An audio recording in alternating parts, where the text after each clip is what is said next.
Hello, this is Falterfire, and this video is going to be a guide to the weather that was added in the most recent patch. So in the patch breakdown video, I very briefly covered what the weather is, but here I'm going to be talking over all the different weather types, all of the things that they can do to you, all of the cards that they drop. I do want to mention, if you're watching this at some point in the future, that this was recorded based on the weather that existed as the Aether Storm Update Part 2 came out. And so it's possible that some of the cards, either the reward cards or the weather cards themselves, may have changed between now and whenever you're watching this. For the record, this is like early May 2022. So if you are substantially in the future, differences may occur. I know, for example, that one of the weather cards is already definitely getting nerfed in the next patch based on it being kind of too powerful. But we'll talk about it when we get there. So, going over the basics real quick. When you're in the game, you can see weather events because there will be weather nodes that are marked by having this icon. So like this is the Blinding Clouds icon. This is the Blinding Clouds weather. You will sometimes get, like for Blinding Clouds, you get these silhouettes of the enemies because of that. You can see this sort of dark cloud in the background and the sunshine over here for the Soothing Skies weather. So that's how you can spot weather events. If you were to click on them, you would get to see the cards. If you have the Aether Spyglass at level 2, you'll see the cards from the weather event. And so that is how you can find, and at the map before you go in, you'll be able to see which weathers are going to occur throughout the run. Usually, as you can see here, weather will affect like 3 or 4 nodes. It can't affect an end boss, but it can affect a mid boss. Let's go ahead and get into a bit more. So there are 7 different types of weather right now. I think one day has said that the plan is for there to be 10 once we get to the full 1.0 release in a year or however long it takes. You can see what weather events will appear on the map screen as we just showed. Show you the icon that indicates that a fight will be affected by weather. And so what does weather do? So each weather has a passive effect that will just do its thing from the moment the fight starts. And I'll talk over what each of those are when we get to the relevant weathers. But in addition to that, the weather will play a card once a turn, and that happens after the enemy takes their actions. So it'll be the player turn, the allies, the enemies, going left to right on both of those. And then after that, you will get the weather card. I say left to right, it'll be right to left, of course, if you're in the Mirror Mist, because Mirror Mist. Each weather has a deck of 5 to 7 cards, plus 1 lull.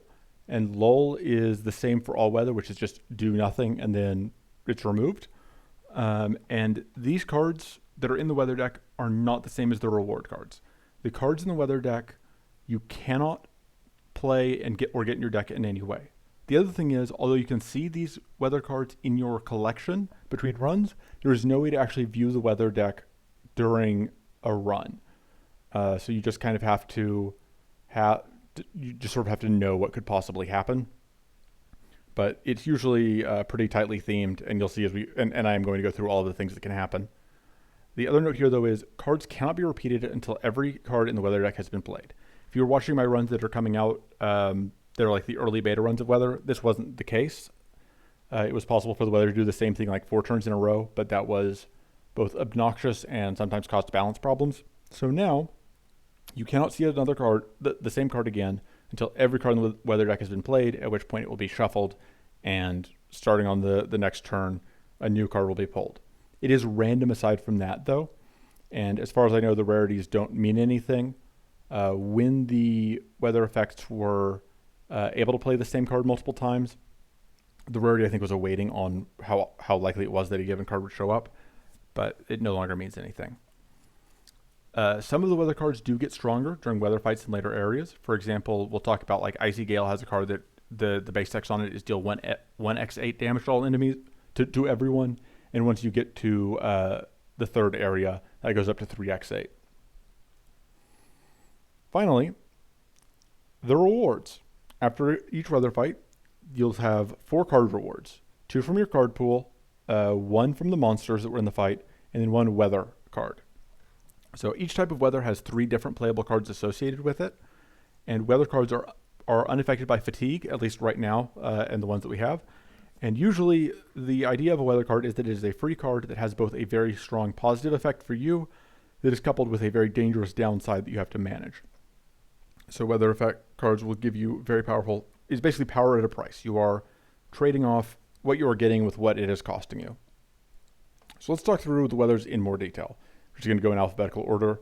I do plan to have timestamps so you can jump to a specific weather if you want to do that. Starting with Aether Rain. So the passive effect of Aether Rain is that everyone, that's you, enemies, summons, everyone, will start combat with 2 permanent ranks of a random rune. And that rune is chosen when that thing enters combat, and it can be different between different entities. So like maybe you get Shock Rune and the enemies both get Frost Rune. Or you get Arcane Rune, and an enemy gets Shock Rune, and the other enemy gets Frost Rune. It is random. And if you summon a new ally, or the enemy summon a new enemy, they will come in with a rune. And the reason that it is 2 permanent ranks instead of 1 is so that if you get Arcane Rune, you can't just use that to clean off the rune off everybody and just laugh. So the actual effects of the Aether Rain from the weather deck are largely based around, as you can see here, a lot of them cleanse, and then they apply status is the main thing. So we have cleanse 1 everyone, and then everyone gains Arcane Leak 2. So the way that Arcane Leak works is, as of this patch, it's now actually possible to give Arcane Leak to enemies, although this change to functionality technically happened last patch. But the way it works is whenever you play a non-mana card, everyone that has Arcane Leak will get 1 Arcane per rank of Arcane Leak they have. Which means you can now play cards to cause arcane detonations, which is pretty nifty. Aether Rain can also cleanse 1 everyone and then apply 8 of a random status to everyone. This one is important to know about because this means that there's a 1 in 3 chance that you will have Frost applied to you. It's only 8, but that's not a fixed amount, and I don't remember if that's one of the ones that scales based on area, which means that if you are vulnerable, you would have to have at least vulnerable 2 because it cleanses 1 first. But if you are vulnerable, this can cleanse you and then immediately freeze you, which can be a problem. The other thing it can do, it can cleanse 1 everyone and then give you mana boost and then apply 3 to 6 fixed frost to yourself. This is the other big one that you need to be aware of. You most likely won't freeze off of this, but if you're playing cards like Frozen Hide or Gambler's Focus or Cold Calculation, you need to be aware that these are things that the weather can do so that you don't get surprised and blindsided by being frozen. And so that is one that's guaranteed to apply frost, but is a small amount, and one that is a chance to apply frost, but it's a slightly larger amount, and it's affected by buffs and debuffs. Aether Rain can also cleanse everyone and then heal 8 everyone. I believe this heal does scale based on area, but this is a fairly minor effect overall. The cleanse is probably the most important part. If you are in depth 3 especially, the heal 8 might be nice for you. It probably won't matter on the enemies. You can also just gain 3 mana and draw 2. All enemies heal 8 and gain 8 shield. So through an entire cycle of the deck, that will end up being 24 shield. Sorry. So the full cycle of the deck is 16 heal and 8 shield, so 24 total survivability. And I believe that both of those do scale with area. I don't remember what the exact numbers are. I think it's either 8, 12, 16, or 8, 16, 24. I think it is actually 8, 16, 24. So be aware when you're going into Aether Rain, enemies might end up getting tankier and they may end up cleaning off debuffs you put on them. The final one is reduce all statuses on everyone by 10. Everyone gains powerful 1. Oh, this does remind me. You have the Frost Rune. That's why this is very important with the Frost. Make sure you're aware if enemies have Frost Rune that you have a way to try and manage them if possible, because you do not want to get surprise frozen by a combination of an enemy hitting you with Frost Rune and then these showing out. Aether Rain, like I said, can also reduce status on everyone and then gives everyone powerful, which is pretty low value. Usually not that important, I would say. In general, Aether Rain is one of the easier to manage weathers, I would say. The effects can cause you problems, but generally won't be a huge deal. You have a bit of healing, a bit of shield.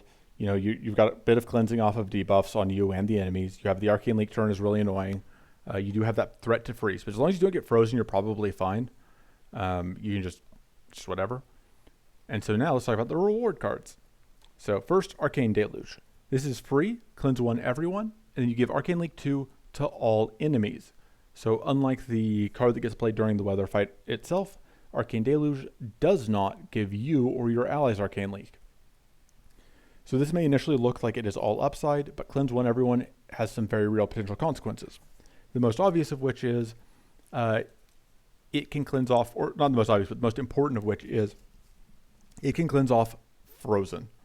So if you have an enemy that is frozen, be careful about playing Arcane Deluge or Mana Shower.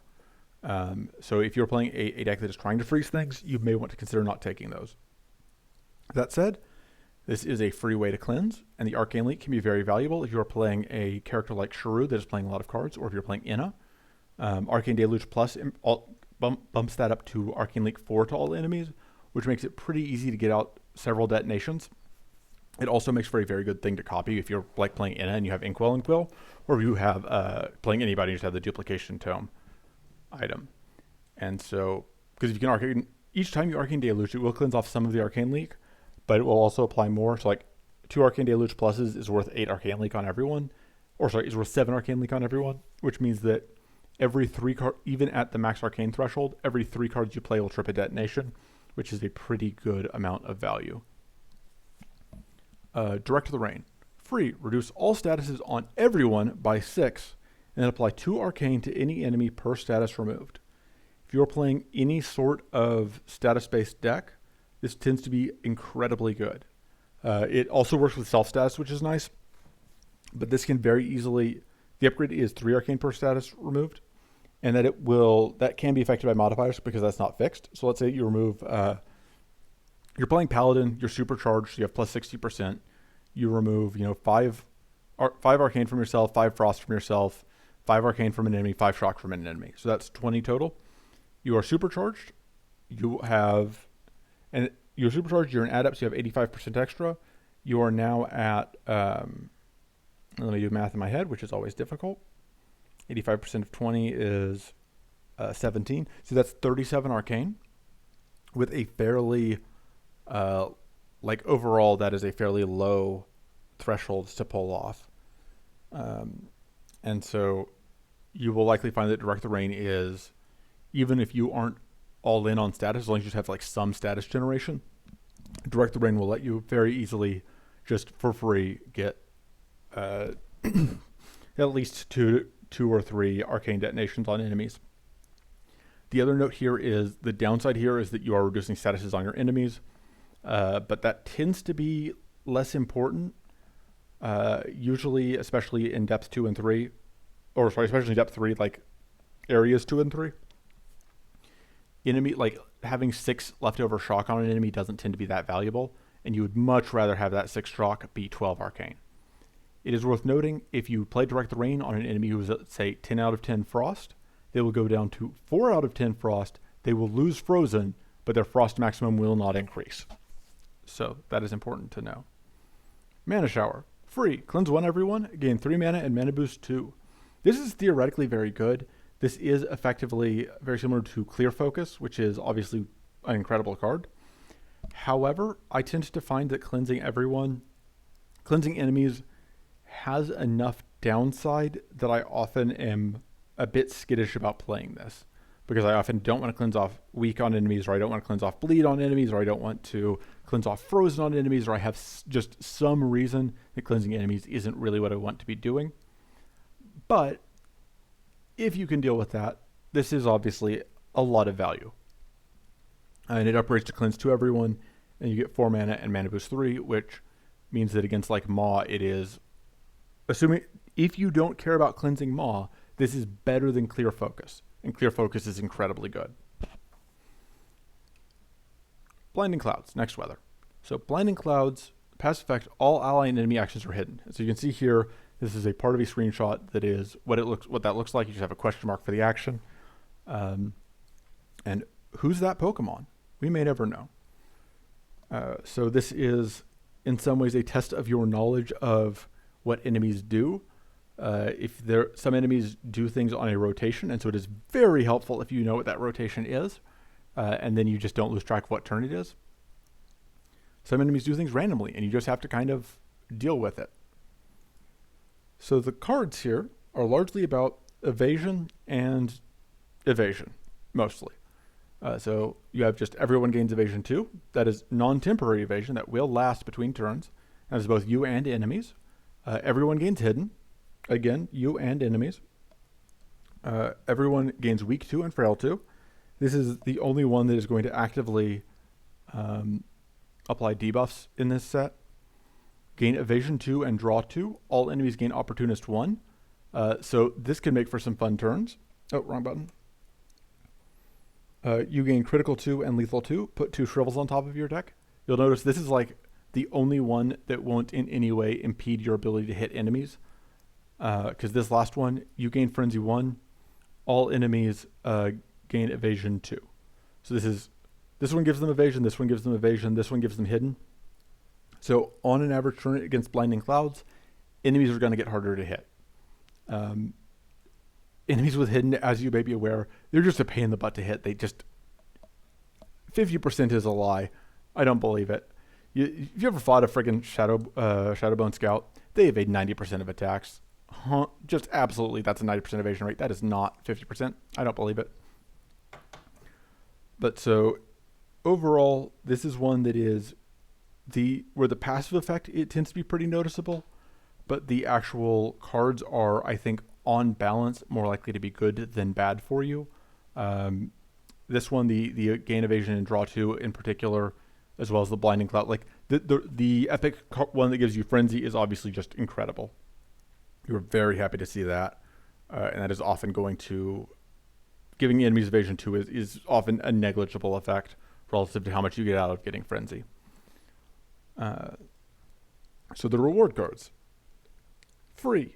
You gain hidden and you draw 2. Cloudy Cover is the name of this one. You gain hidden and you draw 2, and a random enemy gains opportunist 1. This is a card that scares people. I like it a lot. I think it's usually good. You can play it as the last card draw that you play in the turn, and then you just... It's a great way to kind of end the turn, where you just end the turn hidden on anybody, which is usually good. The important thing is it draws before it gives out opportunist, which means that you don't have to worry about it being the reason that you get opportunist attacked. And it is just... It's free card draw. And if you're freezing enemies, then it's even better, because you just freeze the enemy that gained the opportunist, and it's like they don't have, and it doesn't matter that they have opportunist. Foggy Darkness. Free. Everyone gains hidden. You gain critical 2 and lethal 2, and then you gain evasion 2 this turn. I would say this card I do not like, because I don't like giving enemies hidden. Critical 2 and lethal 2 is theoretically a huge damage boost, but I find that on average, I am going to lose more damage to hidden. I suppose technically that's not true. You will gain and lose an equivalent amount of damage, because you now have a 50% chance to do 0 damage and a 50% chance... No, it's worse than that, because the evasion's rolled first. Yeah, so you have a 50% chance that this will do... Your first attack, you will have an even bonus. You're either... Because your first attack, because you'll have hidden and critical, you will have a 50% chance to miss because the enemy is hidden, or a 50% chance to do double damage. But after that first attack, from there on out, unless you have a way to remove the hidden, which would be an arcane detonation mostly, you are looking at a 50% chance that they evade, a 25% chance that you hit but you don't crit, and a 25% chance that you hit and you crit and you get lethal. That said, this is one of the only ways to get lethal, and this is probably, and this is by far the easiest sort of to get for characters that aren't Merly, so that's worth knowing. And if you have Arcane, easy access to Arcane, like if you're playing Salon, this becomes pretty tempting, because Salon can pretty easily just like fire off a cannon, blow off the hidden on the enemy, and then go to town. But yeah. Absolutely a card that I don't tend to take, because I find the idea of enemies having hidden to be a bit too spoopy. Lurking Shadows. Free. Everyone gains weak 2, vulnerable 2, frail 2, and then all enemies gain mark 2, and you gain predator 3. This card is incredible. It's amazing, especially on Catan, because on Catan you've applied 3 debuffs to yourself, so you immediately get 3 ranks of Vengeance. That's plus 24% damage, which almost completely counteracts the weak, because weak is minus 25%, and so that plus 24% means you're now at minus 1%. But then you have Predator, and your enemies have 4 debuffs, so this is plus... So let's talk about the base case. So let's say that you play this. Before you play this, nobody has any buffs or debuffs. After you have played this, you will be weak, but enemies will be vulnerable. Those 2 cancel out, and then Predator will give you plus 40%. So, in total, that is a net difference of plus 40%. If you're playing Catan, that is a total difference of plus 64%. And of course, Mark means that, especially if you're playing any summoning strategies, the Mark can be very valuable. Even without that, it does make this into kind of like a bring your own pirate hook. Obviously, the fact that this is giving everyone weak, vulnerable, and frail is useful for Inna, because this will turn on all of the modes of unarmed combo except for the no shield mode, and it will turn on all the modes of investigate. It will turn on all the modes of tyrannical focus, which is a generic card, so you could be playing that on anyone. But Lurking Shadows, I think Lurking Shadows and Cloudy Covers are both very, very good, and both kind of the reasons to go after Blinding Clouds fights. Lurking Shadows Plus is not amazing. You bump to Mark 3 and Predator 4, which does mean it's a little more card draw, but overall, I don't tend to upgrade this one. Cloudy Cover, because this is delayed card draw, Cloudy Covers being just like immediate card draw is a lot more appealing to me usually. But yeah, this is very good. The only time, if you already have other sources of Vulnerable, it becomes less valuable. Or if you already have sources of Predator, but if you already have sources of Predator, you probably want this just because it's all those debuffs for cheap. And by cheap, I mean the cost of playing the card and no mana ever, and it's immune to fatigue. So yeah, I absolutely think it's worth going into Blinding Clouds for either of these. This I would run on basically any deck. This I would run on basically any aggressive deck. Icy Gale. Passive effect. Whenever the player plays a non-mana card, apply 1 Fixed Frost to everyone. So because this is the weather effect, even if it freezes you, it will still do the frost to everyone else. It is technically halved on enemies that are already frozen, but half of 1 is 0.5, and 0.5 rounds up to 1, so functionally it's just the same. Ideally here, your goal is to freeze yourself, because as we'll see here, there are a lot of these cards, not a lot, but there's a couple of these cards here that can apply frost to you. Wait, is there only the one that applies? Okay, there's only one that actually applies frost directly to you, which is this Icy Gale. They're all called Icy Gale, which is this one that applies 15 fixed frost to yourself. You gain 8 shield and 34. One of the notes here is Icy Gale has a fairly large weather deck. It's one of the larger ones because there's 8 cards total when you include the lull, which means at the end of every turn, at the end of the first turn, you have a 1 in 8 chance of just getting outright frozen. It's worth noting this is 15 fixed frost, which means you ideally, if you can freeze yourself twice, you then want to try and end the turn with at least 15 frost to spare, so that if you get to the weather event, the weather card, and it plays this, you don't just get frozen. Alternately, you can avoid pathing into Icy Gale unless you have Purity. Because if you have Purity, that'll block the frozen, and that can be very valuable. Especially because if you have Purity, you can use that to block yourself from becoming frozen, and you can keep playing cards to freeze out the enemies. Going through all the cards, because I should. Icy Gale, deal 1x8 damage to everyone. This does scale up, like I mentioned earlier, to 3x8 damage to everyone in Area 3, and this can be a nasty surprise if you aren't expecting it. This is mitigated by Plated or Tough, and you can evade it, although it will, of course, eat up probably all of your evasions. But it's after the enemy attacks, so there's that. This usually tends to be not a big deal that it hits enemies, unless it's a poison blood enemy, in which case it can be really annoying. But it can be very, very annoying if you are just barely scraping by and then you suddenly take 24 damage. Or if you're vulnerable and you take a whole lot. This one is you gain 3 mana and Frostbite 4. That tends to be relatively non-threatening, but it does mean that once you have Frostbite, you need to keep an eye on things and make sure you don't get... you don't end a turn at a point where you will get frozen. by Frostbite, because again, that will lose you your next turn. Kind of the name of the game with Icy Gale is making sure you can avoid losing a turn if you can avoid it. The other one, you apply 12 Frost to all enemies. They gain 12 shield. Most of the time, this one actually ends up being not doing that much, because either enemies will already be frozen, in which case this is only apply 6 Frost, or because they'll end up getting frozen so many times by Icy Gale, this will end up being a drop in the bucket as far as actually freezing them goes. And that's even more true of this one, that is apply 8 Frost to all enemies, and then you gain Fatigue 1. Give Frostbite 5 to everyone, kind of a nothing. It doesn't do a ton. This one, where you apply 8 Frost to all enemies and you gain Fatigue 1. This one is... The Fatigue 1 on yourself is by far... By far the most annoying part of it. The 8 Frost on all enemies, unlikely to do a ton. Mostly you're just happy whenever you see this one, this one, this one, or this one, that you didn't have to deal with this one. Honestly, that's true of the majority of basically all the cards, aside from the one that applies 15 fixed frost to yourself. That is the card to know about. That is the card that you are playing around. That is the card that's going to ruin your day. The last one, the epic, is enemies gain Frozen 1. So this just outright freezes them. Then they get Frost Barrier 1 and Frost Rune 2 and Plated 1 and 6 shield. So that means on your next turn, you won't have to deal with enemies attacking you, but attacking into them can freeze you, but you're already kind of dealing with that because of the weather effect. And then on the turn that they get after they unfreeze, they will have Frost Rune.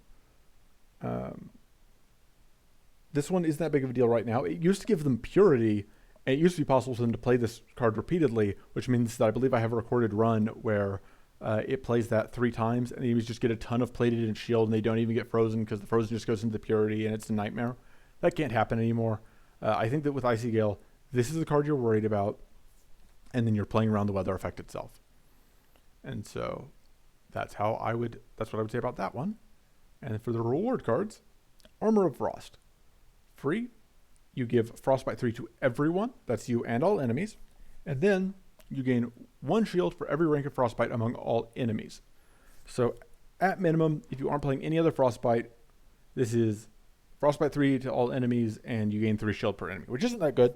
But if you're playing a Frostbite deck, this is by far the easiest and cheapest way to apply AoE Frostbite.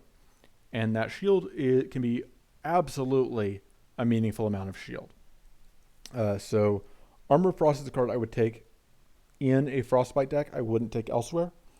And this is going to be true of several of the weather cards where you will have a specific deck that wants it and then other decks won't. Bracing Cold. Free, gain 4 mana, apply 10 Frost to all enemies, and 10 Fixed Frost to yourself and all allies. This card is very, very good. If you have any Purity, it's incredible. The Frost that applies to enemies isn't fixed, so if you have any items that boost status, or if you have Adept, or if the enemies are vulnerable, or if you're playing Paladin and you can supercharge, or just have Shield with level 10 Paladin passive, or, if the enemies are vulnerable, I think I already said that one, but yeah, just any number of things, you can up the amount of Frost it applies, and it will very often let you get out freezes on its own, because your base case for this is the last card you play in the turn, and it is just 4 mana for next turn, and all normal enemies are frozen. And then that's amazing, because that is basically Frenzy, but better. Against bosses, that's not necessarily what's going to happen. But against regular enemies, that is what's going to happen a lot of the time.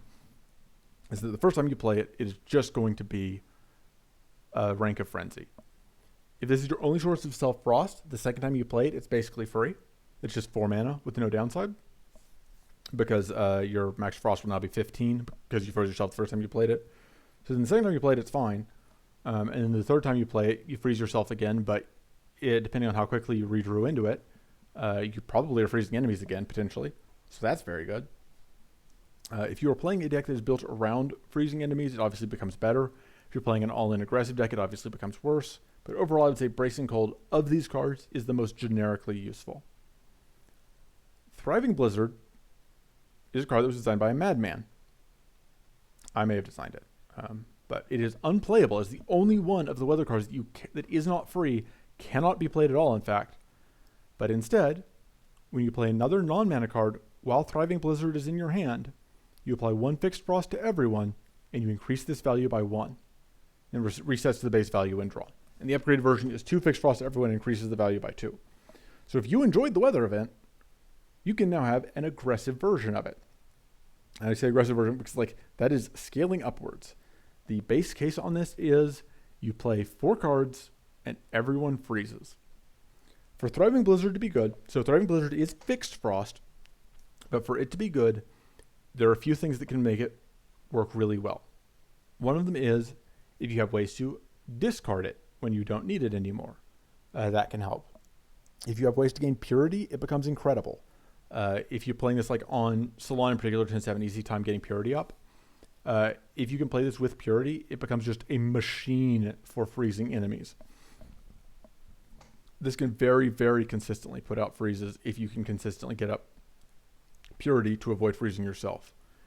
Even if you can't avoid freezing yourself, like I said, the first one will freeze all normal enemies at the same time it freezes you. And then the second time around, you're probably going to get... You will not get to freeze the enemies, you'll just freeze yourself.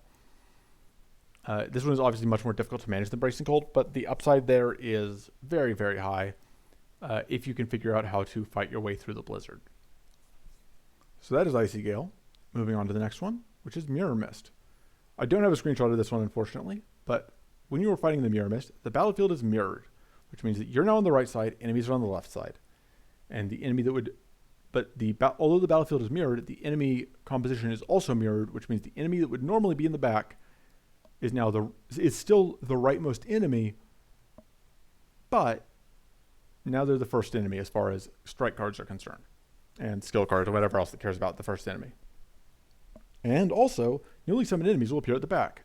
This means that, for example, Watcher of the Swarm, which is the Area 3 boss that summons the Shadow Bursts, the Watcher is now always going to be your target for your strikes, and he will act as a big tank for his little bitty Shadow Bursts. So that can be interesting. This also means that if you're fighting the Silga Alpha, the Silga Alpha will be the first enemy that you're hitting. Is this good or bad? I don't know. Depends on your deck. Depends on where you're at. Mirror Mist is a weirdly disorienting effect, I find. In theory, this passive is largely cosmetic rather than functional. But despite that, it can be really weird and mess with your head in ways that you wouldn't expect. At least I find that to be the case for me. It's also a smaller weather deck than a lot of other weathers. The simplest one is everyone gains shield. Base amount is 10, but that goes up in area 2 and 3. The others are going to be more annoying. So we have 2 here that give Reflect. One of them is everyone gains Reflect 3. The other one is that you create a temporary copy of the next non-trinket skill you play this turn, which is literally the Spyglass effect. That is just doubling Spyglass. But in addition to that, all enemies gain Reflect 3, which means between the 2 of those, every rotation through the Mirror Mist deck, all enemies are getting Reflect 6.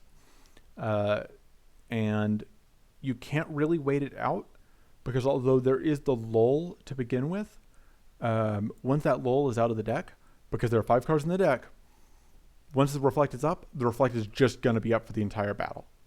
Also, one of the Mirror Mist cards is everyone gains Arcane, Frost, and Shock Barrier too, which means that hitting them is gonna suck. Mirror Mist is very painful for aggressive decks to deal with if you can't win turn 1.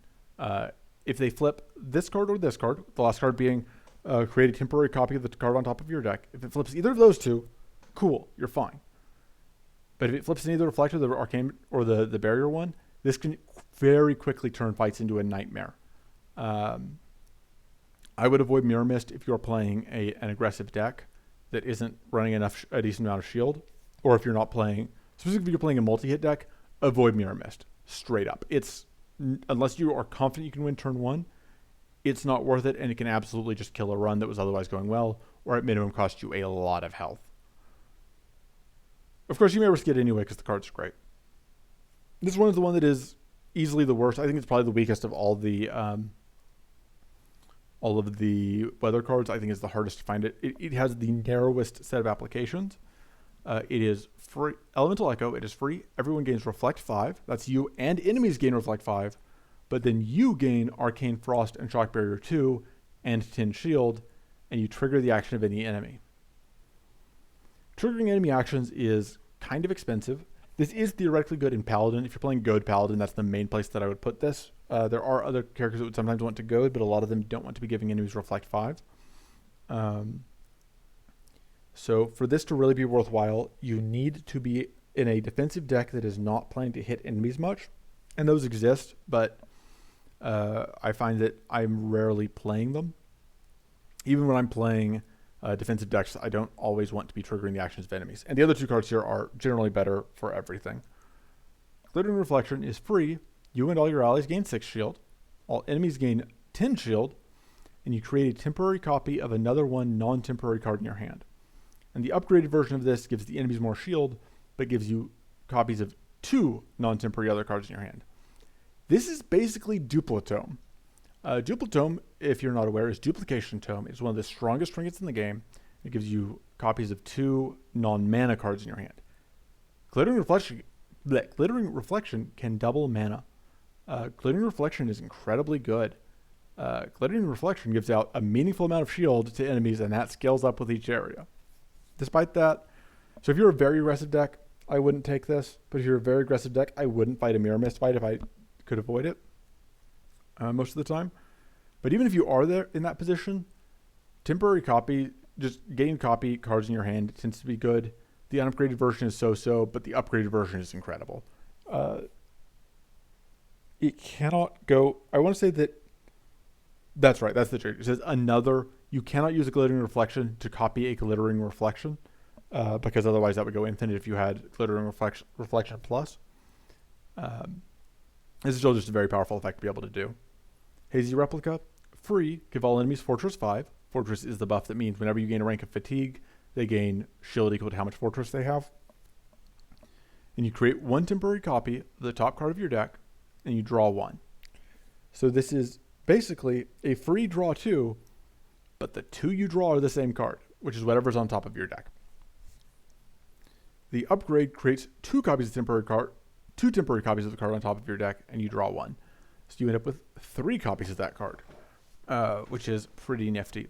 It's worth noting, the copies of the card on top of your deck, because they are created before the card is drawn, they will not get the fatigue increase.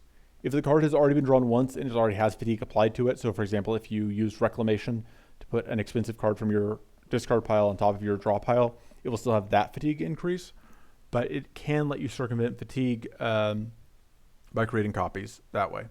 Obviously, it is best if you have some way to guarantee what the top card of your deck would be, which is, I think, mostly Reclamation. But even if you can't, this tends to be pretty valuable because the Fortress isn't that important, and this is just free draw. And I'm often willing to just take the gamble that what I'm going to draw is going to be bad, because more often than not, I'm happy to have lots of copies of whatever cards are in my deck. So that's it for Mirror Mist. Let's move on to Scorching Winds. Passive effect of Scorching Winds is kind of 2 things. The first is everyone, and once again that is you, enemies, allies, summoned enemies. Everything enters combat with burn 1. And also, burn deals 3 additional damage per trigger, which is going to be a base of 9 damage. It could be more on enemies if you have Molten Pauldrons or whatever the other one is that increases burn damage on enemies. Pyromancer's Glasses. So, obviously, as you might imagine, we have some burn-related cards. We have give burn 3 to everyone. Everyone takes 2 damage per rank of burn they have. This can be evaded. This can be mitigated by tough or plated. But it is potentially a decent amount of damage. We have give burn 4 to everyone. Everyone gains evasion 2.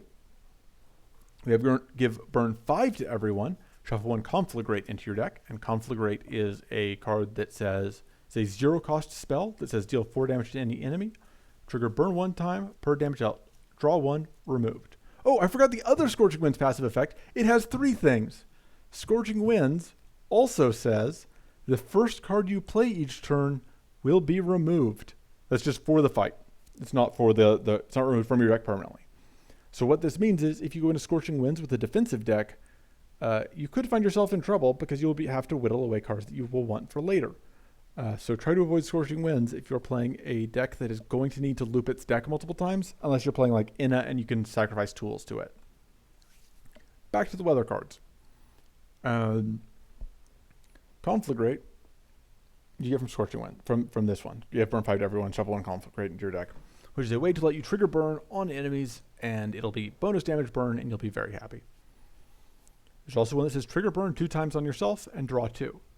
The important thing here is this does not require you to actually be on fire, which means if this comes up turn 1 or just comes up before any of these 3, it's very likely that you will just draw 2 with no downside. Another one, trigger burn 2 times on everyone, and everyone gets weak too. That is potentially annoying. If you are on fire, this means that you could, between these two, means that if at the end of the enemy turn you have burn 2 on you, you could just take 18 damage because it'll have the extra damage from the Scorching Winds effect. Another one is deal 2x5 damage to all enemies, create 2 exhaustions in your discard pile. This tends to be just pretty much upside. It will potentially cost you a draw in the future, but a draw or 2 in the future, but you know, still nice to have that free damage. The main thing here is this, more than most other weather events, can vary in difficulty a lot depending on what you're fighting. If you are fighting Fire Phoenixes or Shadow Flame Scouts in Scorching Winds effects, you can have a real bad day, or Fire Elemental is another one, because if they are able to exploit the burn that is on you, it's going to be rough. Fortunately, Ruby Dragon can't be fought during a weather effect right now, at least, because Into bosses are just not able to be affected by weather events. But pay attention to what enemies you're fighting, because you do not want to be burned out by Shadow Flame Scouts with 9 damage burn procs. It is not going to be a fun time. And Fire Phoenixes have attacks that scale based on how much burn you have, so that could be a bad time too. So the reward cards. We have Cinder Barrage. Free, deal 1x3 damage to yourself and all allies. Deal 1x6 damage to all enemies. The thing that's not mentioned here is that is fixed damage to yourself. This is always only ever going to hit you for 3. The upgrade is 1x5 to yourself, and that'll only ever hit you for 5. This is obviously insane with Powerful. For every rank of Powerful you have, this does 6 extra damage to enemies. To eat every enemy. This is a huge multi-hit, which means that it's just going to shred any evasion. So this is just going to eat Drakes or Shadow Flame Scouts. It is, if you have any runes, this is incredible. Like if you have, if you play this after an elemental strike, this will just explode everything, and it's beautiful. Cinder Barrage is very good on all sorts of decks. If you are aggressive really at all, Cinder Barrage is very good. Rampant Blaze. Free. Give burn 2 to everyone. Deal 1x3 to all damage to all enemies per burn rank on them. It's worth noting this one is changing to deal just flat 1 damage to all enemies per burn rank, and I believe it's just going to scale to like 1, 2, or 3 damage per burn rank based on what area you're in. Right now, though, on the current patch, if you're playing before that goes live, because it's a beta change, that nerf is a beta change, this is very good in any multi-hit deck. You don't even need to be playing burn otherwise, because this is just like Cinder Barrage is going to be better because it is a 1x6 multi-hit to everyone, but 1x3 damage to everyone, it's basically 2x3 damage because of the burn 2 to everyone. That's still respectable. That'll still do a decent amount of damage. That's still 3 hits. Pretty good with Powerful. Upgrade is 2x3 damage to all enemies per rank of burn on them, which makes that up to basically 4x3 to all enemies for free to begin with. Yes, it also sets you on fire, but you know, minor details. You can deal with being on fire. You're not a baby. We've all been on fire before. We all survived, mostly. Last one is Incinerate, which is free. It creates 2 Conflagrates, which go into your hand, and it shovels 2 Exhaustions into your deck. So Conflagrate, again, is deal 4 damage to any enemy, trigger burn 1 time per damage dealt, and then you draw 1, and then it is removed. So this is pretty okay. This is another free draw 2. The downside is that it's going to cost you 2 draws in your future, so it is kind of -1 draw in that sense, because you are spending The Incinerate, you drew a card to draw the Incinerate, and then you are spending 2 draws on the Exhaustions most likely, and you are drawing 2 cards. That is 3 card draws spent to draw 2 cards, but you're also getting the Conflict Rate hits. Incinerate kind of wants you to be in a burn deck to actually be useful. I probably would not take Incinerate outside of a burn deck. I would take these two, even if I wasn't in a burn deck, because I think they're pretty good in aggressive decks regardless. But Incinerate, absolutely. You want these conflict rates to matter, but this is a pretty good payoff if you are playing a burn deck. So these are the 2 you want in the burn deck. These are the 2 you want in an aggressive deck. All 3 of them are pretty good with Catan. So that's it for Scorching Winds. Soothing Skies. This is probably the weather effect that can be the absolute most stally. The one that you are most likely to just end up in dirtle hell. Everyone heals 3 whenever the player draws an extra card. So the first 5 cards you draw each turn do not trigger this effect. Basically, if it counts towards fatigue, it'll count towards healing everyone. This will not be affected by Frail. It doesn't use up Frail. It's just straight up heal 3. This can only heal the player up to your recoverable health cap, but it can heal enemies all the way back up to their max health. So if you are playing a dirtly deck that draws a lot of cards and it doesn't actually do a lot of damage, you could find yourself in for a very long slog, especially because the cards here are also going to give the enemies more healing. You have Soothing Skies, which is everyone gains a Mighty 3 and Adept 3. That one is actually somewhat aggressive, which is nice. You have, that you have Soothing Skies, which is, all of these are called Soothing Skies, of course. You have Gain Growth 6 and Mana Boost 2. And then enemies gain 8 maximum health. And that amount goes up, I think it is 8, 16, 24, depending on the area. So that is just additional health you have to chop through. And you might have to chop through it multiple times, again, because of the passive effect. You have everyone gains Tough 3 and Sturdy 6. The Tough is nice for you. The Tough also, though, means that your enemies are going to take that much more killing in order to, take down. You then have the two silver cards here are both removed after they're used. You will only see them once per fight. They are increase your recoverable health and heal 10. So this will let you heal beyond your current recoverable cap. And then enemies gain powerful 2. So more damage incoming. So that's something to manage. And then the other one is increase your maximum health by 10. And enemies gain Mighty 3 and heal 8. If you were going into a Soothing Skies fight, I would generally say that if you are playing a deck that is not very aggressive, you're going to want to try and stall out the fight until you can get this one to happen, because getting that extra max health is kind of one of the other hidden rewards of taking a Soothing Skies fight. It can only happen once. Once it has happened, it will go away, but you'll have to wait at most 7 turns, because there is the lull card as well. But the lull card plus all 6 of the cards aside from this have been played, including the lull card, on the 7th turn, you're guaranteed to get your maximum health boost. The last one is Empower 2 Everyone, which ideally you want to get powerful early on in this fight just so that you can get that empowered.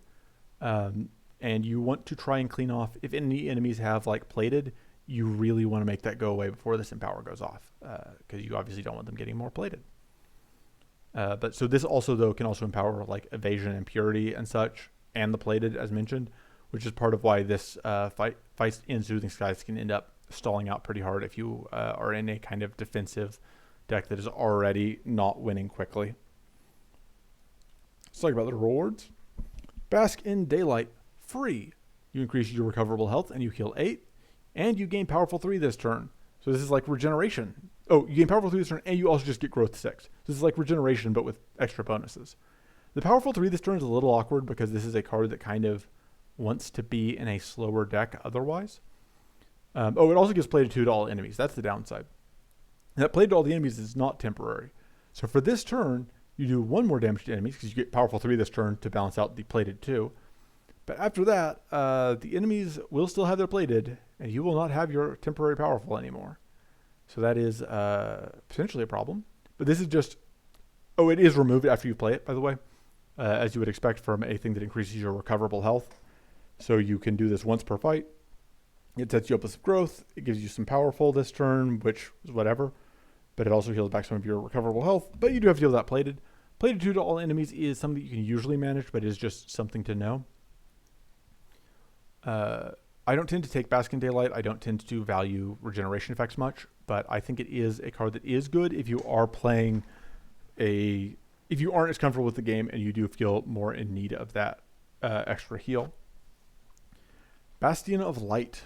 Free. Everyone gains Mighty 2 and Adept 2, and then you gain Tough 2, Sturdy 6, and 6 shield.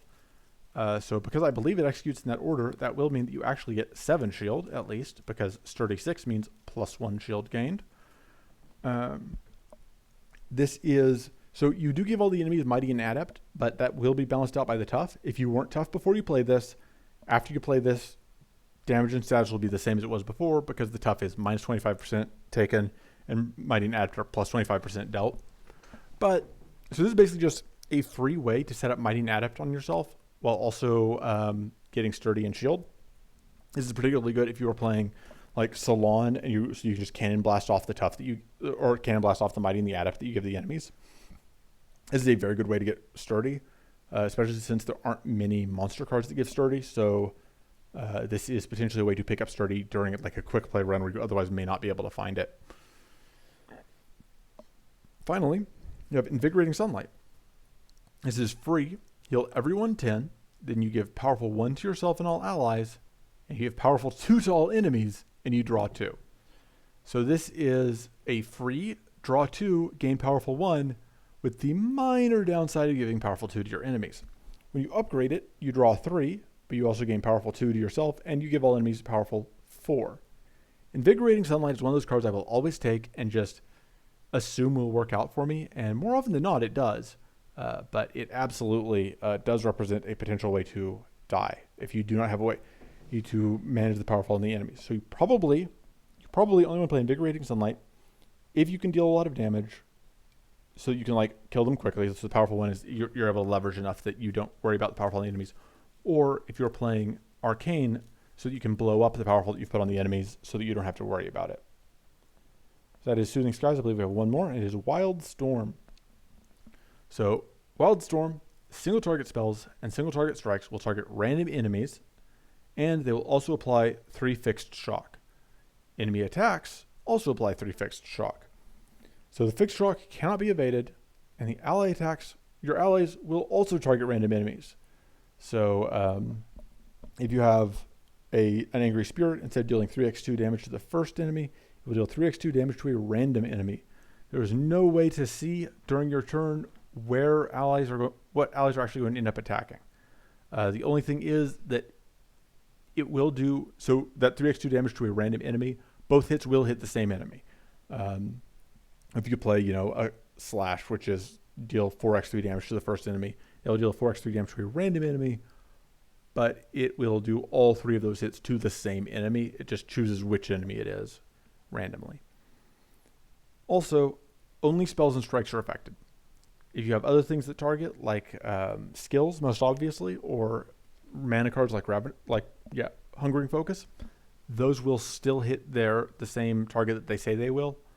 And it'll just be ignored. And also, if it targets more than one thing, so if it's like Aether Storm that hits all enemies, that's also still going to target all enemies. That won't be changed. It only targets one enemy. Also, that is only things that target enemies, so things that buff you still buff you, and you can't hit your allies. You can only hit enemies. It is just random enemy. So the cards. This is another one that has a lot of cards to work with. It's also one of the ones that creates the card, which is Lightning Call, which we'll get to in a moment. So everyone gains 1 to 3 Shock Rune at random and 1 to 3 Shock Barrier at random. Hooray! The nice thing here is there's a 1 in 3 chance that the enemies will get 1 Shock Rune, and then it will go away. There's actually no way for them to get no value out of it, I guess. There is a 1 in 3 chance that you will get Shock Barrier 1 and just lose it immediately. Another effect is deal 8 damage to everyone, and that one does scale up at how much damage it does, which can be annoying. So this is one of those where you can just take a hit surprise at the end of the enemy turn, so that's something to know, especially because that will, if you are shocked, that can be increased by your shock. Also, it can give out 1 to 3 vulnerable and 1 to 3 frail to everyone, so just debuffs for everyone. You can also give everyone overcharged 1. Overcharged on enemies does the same thing it does on the player, which is whenever you draw a card, everything that has overcharged will get 2 fixed shock, which means if it plays that card, start of your turn, you'll draw your 5 cards, you'll get 10 shock, all enemies will get 10 shock. Everyone is probably now shocked. There's also one that will just draw you 3 cards and then give the enemy's vengeance 8, which means that they will be dealing 8 times 6, or 8 times 8 is 64% extra damage. So that is potentially a very brutal turn if you cannot find a way to mitigate what is happening. Also, it's possible it will just apply 8 fixed shock to yourself and all allies. Remember that enemy attacks are also shocking you, so this is probably going to result in you being shocked. And then it will deal 15 damage to a random enemy, which again will use up shock. So yeah. So lots of ways for you to end up shocked, for you to end up taking damage, for you to end up taking more damage from your enemies. Last one, you create a free temporary lightning call and you shovel 2 exhaustions into your deck. So lightning call is deal 25 damage to any enemy if that enemy is shocked. The joke is you don't control what it hits. So if you play this, even if one enemy is shocked, unless every enemy is shocked, there's a chance that you play this, it targets an enemy that isn't shocked, and it will do nothing, and you will be sad. So that is a thing to be aware of when you are playing that. Wildstorm, generally speaking, a fairly dangerous weather event in terms of how much damage it threatens to do to you. If you know that you are not particularly good at handling being shocked, you probably don't want to go into this event. But let's talk about the reward cards.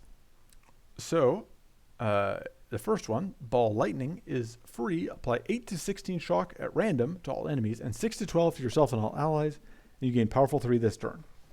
This tends to be pretty good if you're playing an aggressive deck. If you are the sort of deck that wants to be playing Burst of Strength, you probably are the sort of deck that wants to be playing Ball Lightning, because this is just powerful for yourself this turn, pretty good chance of shocking enemies, which is nice, and then presumably if you're playing Power Surge, you are hoping that you are ending fights quickly enough that shocking yourself won't matter. Funnel the Storm, similarly, free. You give everyone overcharged 1. As I said, that means that whenever you draw cards, everyone's going to get 2 fixed shock applied to them per card drawn. And then you're going to draw 2, which means that when you play Funnel the Storm, you'll notice here this overcharge is before you draw, unlike Brainstorm, which means that you play this, you are gaining at least 4 shock. Everyone else is also getting that 4 shock. And if you draw any more cards that turn, you can apply more shock to your enemies and potentially get a lot of value out of that. So you've noticed there are a lot of weather cards that draw 2 and all of them have various downsides attached to them. I am always here for a free draw 2, even if that free comes with an asterisk pointing to a major downside. I think Funnel the Storm is good. I will run it in basically anything. I'm not a coward. Command Lightning. Free. Apply 8 shock to a random enemy. Create 2 free temporary lightning calls and discard 2. So basically, this card is good if it will consistently shock something, because you will play this. You'll usually pitch one of the lightning calls. Worst case scenario, you can play this. It will apply 8 shock to a random enemy, and then you pitch both lightning calls, and so it was just free. Apply 8 shock to a random enemy. That's not particularly good, but if you can get at least 1 shock out, it will let you trade out any card that you have in your hand for a 0 cost, deal 25 damage to a shocked enemy, and that tends to be pretty good. Command Lightning Plus, though, is I think where it's at. I think that Command Lightning you take because you're playing to upgrade it, because Command Lightning Plus applies 16 shock to a random enemy. It also creates 3 free temporary lightning calls, but really you're unlikely to be using more than 2 most of the time anyway. So that part's irrelevant. The big thing here is just it applies 16 shock to a random enemy, which means that it will almost always shock something, which means you'll almost always be able to use at least one of the lightning calls, which will do a pretty good amount of damage. That means that this will often be, because the enemy is shocked, you'll get plus 100% damage. This will very often be, 0 mana, discard 1, deal 50 damage to a random enemy, and that is pretty dang good. And of course, you have any other buffs or debuffs on the buffs to increase your damage or debuffs on the enemies that will increase the damage dealt to them. This will end up being even better than 50 damage. So I would say that Command Lightning Plus is a card that I like to have, but obviously that means if you're picking it up, you do want to make sure that you can commit an upgrade to it, which means that you have to weigh whether that is worth more than the other upgrades you already have that you were looking at potentially taking. So it's taken me an hour to get through all this, which is, I guess, longer than I had hoped, but about as long as I had expected. But that is all of the weather events in Breach Wanderers right now. So I hope you found this, at least some of my ramblings, useful. I still have a lot of guides that I plan to make that I have not started on yet. But I guess look for those whenever they show up. Until then, toodles.